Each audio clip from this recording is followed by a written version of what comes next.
basically, much is in the fucking corner. Well done, Alex.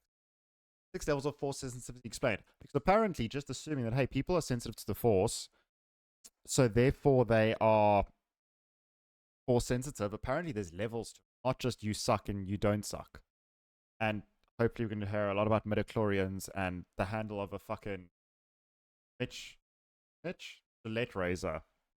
Because fun fact, wait, let me fucking find this quick. Then razor Star Wars mid or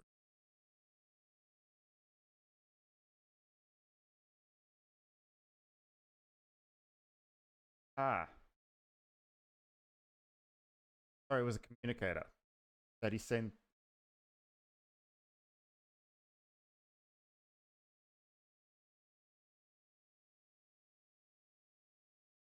That is your Gillette razor. That is the communicator that had the convenient port to send midi-chlorians in that could analyze Anakin's. Fun fact. I think most people had in standard. But hey, there's that. Anyway, jump back into this. Have you ever wondered what truly determines the potential of every Force user? There's a tiny element at play. Quite literally, midi-chlorians, we just discussed this with chat that we send them through Gillette razors to people. That is how we scientifically test them. So, Old Republic? One thing that is often overlooked, and it lives inside of them. This microscopic thing is the key to understanding your favorite characters. Please make it midi-chlorians. Please make it midi-chlorians. And their levels of power, allowing us to classify every being. Also, can we please just discuss that this fucking little trailer went hard for the Old Republic. I don't really know what happened to Old Republic. Yes, we did play it, and yes, at some point maybe we'll ever finish that series. Probably never. I'm lying. But this fucking little animatic, little fucking cutscene animation trailer video, because I don't remember if it was actually, I don't even know if it's in the game or not, as in like the physical, went fucking hard. In the Star Wars galaxy into 6 power tiers based on their force sensitivity. But before we get into the 6 levels of force sensitivity, we first have to explain how it's even measured. This is a midi-chlorian. It's okay. I did not know how that was spelled. But okay. One of the most controversial concepts George Lucas. Is that like, did they get that from mitochondria? Just a question. Like mitochondria, powerhouse of the cell, midi-chlorian, force powerhouse of the cell. Is introduced in the prequel trilogy. The intelligent life forms lived symbiotically inside the cells of all living things. When present in sufficient enough numbers, they allowed their host to detect and harness the power of the Force. This is where the controversy lies. You think you could just get like a super serum vibes, Captain America vibes full of it, and then all of a sudden you the best thing ever? Like then all of a sudden, sweet, like I got my shot of midi-chlorians, I'm now force sensitive and can kill Darth Vader. I feel like that's something that it surely could have been investigated, should still be investigated. I mean, George Lucas, if you're no longer involved, and the guys at Disney want to contact me, but I mean, if George Lucas, we can have a chat too. I'm happy to do that. But if Disney wants to get in touch, I got plans, I got ideas, I got really cool ways we can make super soldiers. You just hit me up. Lies, as some fans felt that it recontextualized the Force as something more scientific than mystical. Scientific, like scientifically enhanced super soldiers? Departure from the original trilogy. Many believed that the concept of midi-chlorians made force sensitivity seem predetermined by one's biology. So what the fuck are these pictures?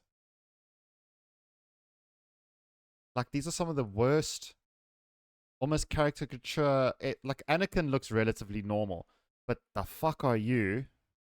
Okay, that's obviously Luke, that's Kylo Ren, that's Han Solo. Padme, maybe. That's, I think, Anakin's mom. Kylo Ren again? Okay, Darth Vader. Is that Princess Leia? As in, like, mom, dad, mom, imaginary dad. Oh, wasn't he like Jesus? He was born from the Force? I feel like that was the whole thing, wasn't it? Rather than something that could be achieved through willpower, training, or belief. Well, the whole principle was not everyone could be a Jedi, so surely it wasn't just I believe enough in me. Like, fuck, I can believe I can bench press 200 kgs. Promise you I can't. The idea that a higher midi-chlorian count made one more powerful in the Force seemed to take away from the notion that anyone could potentially connect to the Force. Yeah, in fairness, doesn't that kind of make sense? So yes, we're now trying to give mystical powers to people that are better trained, but like in real world, that's kind of how the real world works. Like, have so many varying degrees of physical traits. And when I say physical traits, I don't just mean like physical, but like physical that could be mental as well. But I'll break that down in a second. So, like, for example, here, you have more midi-chlorians. It means you're more likely to be sensitive and strong in the Force knows what's less.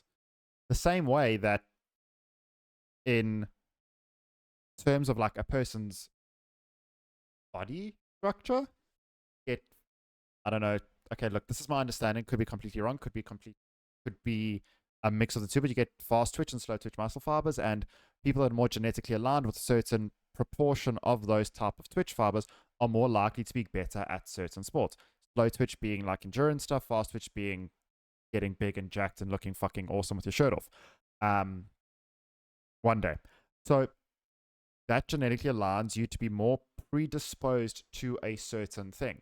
Yes, you could be still trained to a certain extent to get somewhere there. Like if you had less midi-chlorians, you could still train to better understand and be fine with the Force. But if you had that genetic predisposition towards it, you would be better. Same as, for example, intelligence. Some people are just more intelligent than others. Unfortunately, that's just the facts of life.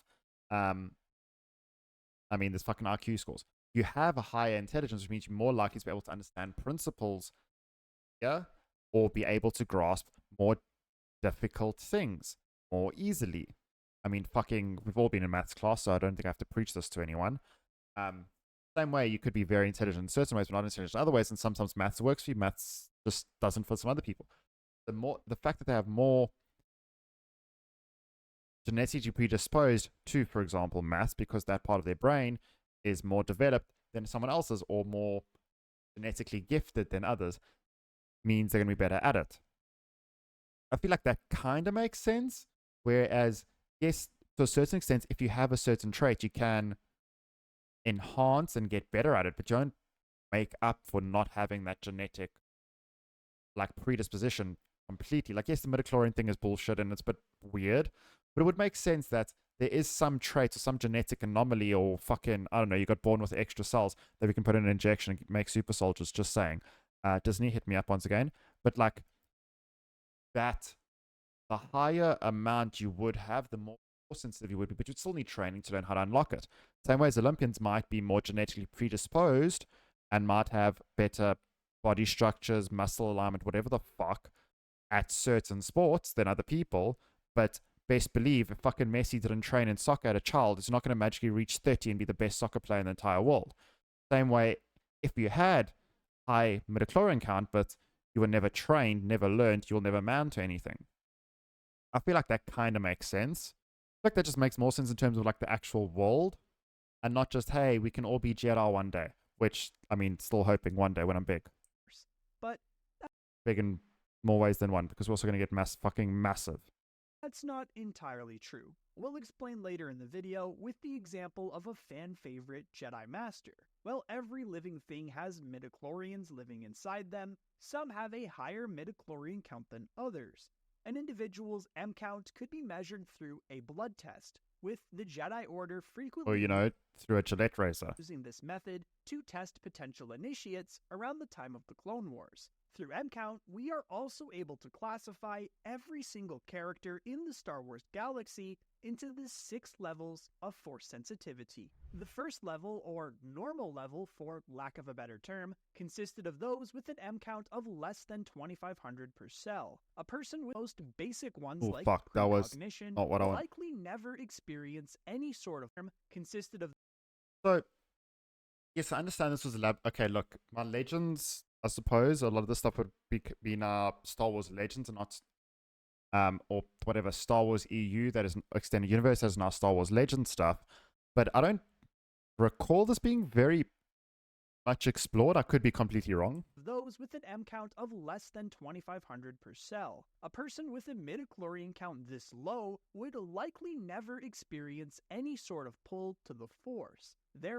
Okay, so we're just a normal person. Got you. Therefore, they would never realize any abilities, even the most basic ones like precognition or enhanced reflexes. This is where your average Joe slots in. For instance, humans like Owen Lars. Those Why do they go with the most unassuming, like, unimpactful fucking normie character? Like, oh, Owen, Uncle Owen that did nothing but die. Not going with, for example, fucking literally anyone that had no force sensitivity. I mean, there was no link to fucking. I know there's a lot of rumors of Han Solo being force sensitive, but there was no direct link to him in the force. Fucking the captain they just showed, can't think of his name now, the new trilogy, Captain Poe Dameron. There we go. Fucking hot chick from Rogue One that I can't think of her name either. Stardust chick. I mean, there was no connections of her in the force.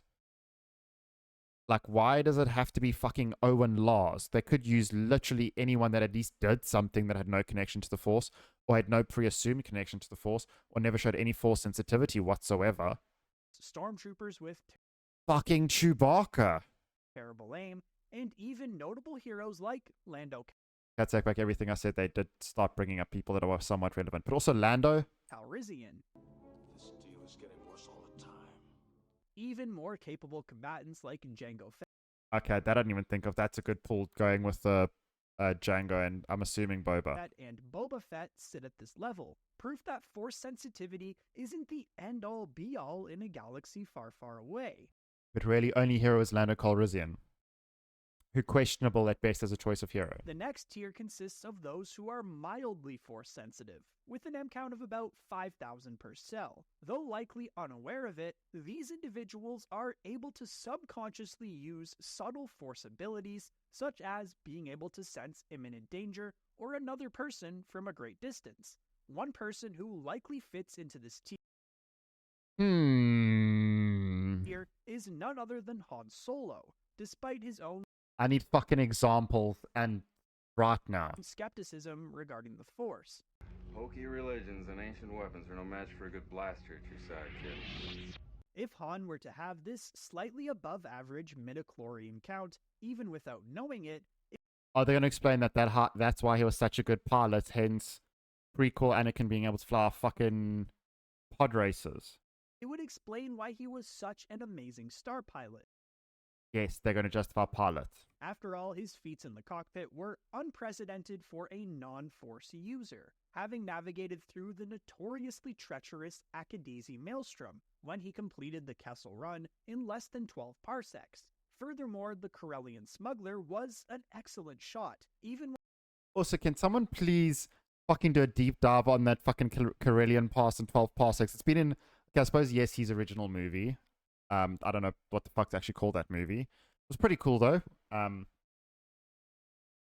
in the movies, can someone please fucking deep dive on what that is and how that works, and if he had actual challenges, and if people actually compared fucking runs through the pass? when he became old and gray. In The Force Awakens, he fired this no-look behind-the-back shot That was just a cool scene. Calm down. at a stormtrooper I've fucking seen John Wick do that many times, and no one's bringing up the fact that he might be force sensitive. that he couldn't have possibly known was going to be there. Another to fit this Not at all the fact you're in a battlefield, the dude's wearing big armor, he's making a lot of noise and clanking, but no. Definitely force sensitive. tier would be Finn, as hinted at several times throughout the sequels. Yeah, that, yes, I'll give them. I thought that Finn was going to become was going to be a Jedi, basically. Not a Jedi, but yes, a Jedi, in fairness. Was going to be at least somewhat force sensitive and somewhat use the force or something cool, dope, and then him and fucking, Jesus. Rey were going to be like, oh, the new founders of the new members of the Jedi Order thing. His mild force sensitivity would explain why he was able to hold his own in a lightsaber duel against Kylo Ren. Hold his own, I feel like, is a very loose term. Yes, he participated in the fight. Yes, he didn't die. Homie also just got fucking shot by a Wookiee bowcaster. I feel like I'm just saying if I got shot by the fucking Star Wars equivalent of almost a RPG, I don't know guns well enough to know what a Wookiee bowcast compares to. All I know is it makes big boom when you shoot it compared to other blasters. So it is a lot bigger. But if I got shot with one of those on the side, I don't know how well I would have a sword fight afterwards. Just saying. With no formal training. He was also able to both connect with Rey and Also, not disputing the fact that he was probably force sensitive, because I thought he was going to be an actual force sensitive user. I'm just saying that whole justification used in multiple different fucking arguments of how strong Kylo Ren was or how strong Finn was or whatever. Homie got fucking shot by a Wookiee bowcaster in the scene before they fought. Let's calm down. sense impending danger on multiple occasions. Finn was going to reveal his mild force sensitivity to Rey in The Rise of Skywalker, but ultimately that was cut. Finally, there's Sabine Yeah, can someone please okay, fuck, never mind. That was the whole when what's his name took over from the original homie. Director's changed. Red. Despite being trained as Ahsoka Tano's apprentice, it's revealed by the lightsaber architect droid Huyang that her force aptitude was so low that the Jedi Order would have never accepted her for training. Those that would actually be accepted Never actually watched this movie, so I'm not quite sure what to say on this. into the Order fit in the potential Jedi level, with an M count of about 9,000 per cell. During the time of the Galactic Republic, if a child was found to have a midi-chlorian count in the 8,000 to 9,000 range, they would be kidnapped, recruited, and brought to the Jedi Temple on Well, some people gave their kids up, so there was that. Coruscant. However, that didn't necessarily mean they would become a Jedi Knight and engage in combat on the front lines of the Clone Wars. Jedi with this level of force sensitivity typically failed their initiate trials to become Padawans, and were assigned to the far less glorious Jedi Service Corps. There they fulfilled roles So basically, they got the admin job.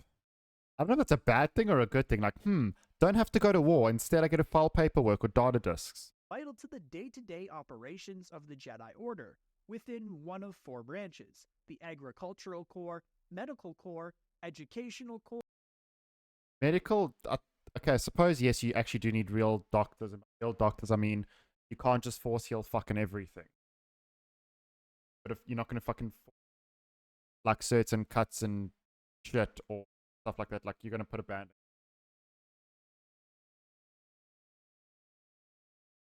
Like, actually give him surgery and stuff. Or they just use force heal enough to not drain the resources of that particular person, that they can still do it to someone else, but the person is no longer alive in condition, and now we can just like dress wounds and stuff. And Exploration Corps. An example of a Jedi at this level would be Jocasta Nu, the chief librarian of the Jedi Temple's archives, though she wasn't particularly well versed in That is a fucking creepy picture of her, I'm just saying. lightsaber combat, or as force sensitive as the other Jedi we'll get to shortly. She was incredibly knowledgeable. Master Jocasta aided her fellow Jedi in finding the information they needed while controlling access to several restricted vaults and artifacts. She even survived the initial events of Order 66 and managed to preserve and hide information vital to training a new generation of Jedi, which would later be discovered by Luke Skywalker. Another example of characters in this midi-chlorian range would be most of the Imperial Inquisitors, like the 6th brother or 10th brother. Oh, okay, so just weak bitches. Like, hey, you can maybe do some cool shit, but you're not good enough, so we're just going to show you, we're going to give you a cool helmet, call you brothers and sisters, and you go kill people. They were specifically chosen at this lower power level so they could never have a chance of overthrowing Darth Sidious and Darth Vader. They were pawns used by the Empire to hunt down Jedi, and nothing more. The next tier of midi-chlorian density is where you find the more powerful Jedi Knight, with an M count around 12,000 per cell. I don't know if they ever really... Okay, look, I could be wrong there, but I don't remember them being like, hey, Anakin, you have high enough midi-chlorians, you're a Jedi Knight now. I don't feel like that's how that conversation went. This mid-tier consisted of those Jedi who you would see leading clone trooper forces into battle during the Clone Wars. Most Jedi with this M count were likely to become Jedi Masters and take on Padawan learners, with the most wise and powerful earning the right to sit in one of the 12 pristine seats of the Jedi High Council. Also don't know how linked to pure midi-chlorian count that was. Versus you were a good member of the Jedi Order and you were wise and you can actually help guide and make decisions. This is where you'll find Masters and Council members like Plo Koon, Ki-Adi-Mundi, and Kit Fisto, who are all speculated to have had an M count of around 12,000. Though some of the wisest and most powerful Jedi of their time, there's still a defined 2 tiers above them. Another prime example would be Obi-Wan Kenobi, who sat in the 13,000 M count density range, almost in the middle of this tier and the next. Well, this might sound like a lot, it's definitely not as much as many opponents that he was able to defeat in combat. Obi-Wan is proof that your midi-chlorian count doesn't necessarily determine your success. It's exactly like the saying, hard work beats talent when talent doesn't work hard. That's a perfect way to think of it. It's just high enough midi-chlorian count as talent. And you can nurture and train talent. But sometimes those with less talent that work harder will get just as good results. The 5th level and second highest is where you'll find the most powerful of Jedi Master, clocking in with an M count of around So is this fucking Mace Windu? 15,000 per cell. These, of course, I feel like, okay, well, there he is. Because the only ones we haven't touched on is Mace Windu, Anakin / Darth Vader, Kylo Ren. I don't know if we're going to go into that because I don't know if that will be ready to discuss, but I mean, Mace Windu, Anakin / Darth Vader, Darth Sidious, and then obviously Yoda. course, are the Order's true elite, Jedi Masters who possess knowledge and abilities that those below them could not match. 15,000 midi-chlorians per cell is generally accepted as the max ceiling of midi-chlorian level, though there I think are rare. They did actually say in that movie what that thing displays. And will never ever commit to memory, just saying. But I mean, there is that fact as well to factor in. Exceptions, which we'll get to shortly. This belief is reinforced by the Sith Lord Darth Tenebris, the master of Darth Sidious's master, Darth Plagueis, for those unaware, Darth who said Plagueis a the being of Wise. pure force might have an M count of 15,000 or more, implying that most force sensitives could not have a count that high. Examples of Jedi Masters at this level would be Count Dooku, who is estimated to have around Jedi Masters Count Dooku. Okay, in fairness, yes, he was part of the Jedi Order. Okay, I take that back.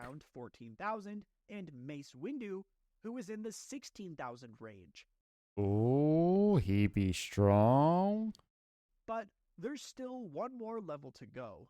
We'll effectively call this What, that's Darth Sidious, Yoda, and Anakin. the Chosen One tier, for obvious reasons, as it's where you find those with an M count of around 20,000 per cell. As we teased, this is where you find the Chosen One himself, Anakin Skywalker, who was believed to have been conceived by the midi-chlorians themselves. Jesus' birth. Because And whatever creepy person was standing behind his mom. of this, Anakin possessed the highest M count ever recorded at over 20,000. This was even higher than Yoda's, which shocked Qui-Gon Jinn and reinforced his belief that Anakin was in fact the prophesied Chosen One In fairness, he was. He brought balance to the Force. that would bring balance to the Force. We also have to mention the 2 other Force wielders who fitted. Like, long term, he did. He killed all the Jedi. Was involved in killing all the Jedi. At the time that there was Yoda and Sidious left. And Luke. Balance. And then Yoda left. And then he killed Sidious. Then it was him and Luke. Then he died it. So then it was just Luke. But then they became evil people. So he balanced the Force at one point in time. in this tier, although slightly below Anakin, Darth Sidious, and Yoda, both of whom were pushing 20,000 midi-chlorians per cell, but weren't quite there. It's also highly likely that Luke Skywalker would be somewhere in this range. Genetics weren't everything, but that mighty Skywalker blood gives him an edge over most other Jedi. That mighty Skywalker blood, that lovely little fucking plot device that they just love to throw around. Unfortunately, we don't have his exact M count to confirm, as the blood tests used by the Jedi Order were not common anymore in the post-Imperial galaxy. Nevertheless, Luke included information on them in his book, The Secrets of the Jedi, where he chronicled the Jedi Order's forgotten history. Luke was less Okay, apparently it wasn't a book. concerned about why he was strong with the Force, and was simply content in the knowledge that the Force was with him. That was pretty cool. That was quite a cool video. There's a lot more Star Wars lore stuff. I think we're going to dig into a couple of those that seem interesting to me. This is by Red Farf. I'll link this down in the description below and drop it in chat. Red Farf being a reference to the pilots. So that was pretty cool. Actually, somewhat interesting. I don't think there was anything necessarily unexpected in there in terms of where people sat or where they were rated, but that was pretty cool. Yeah, we're going to jump into some games now.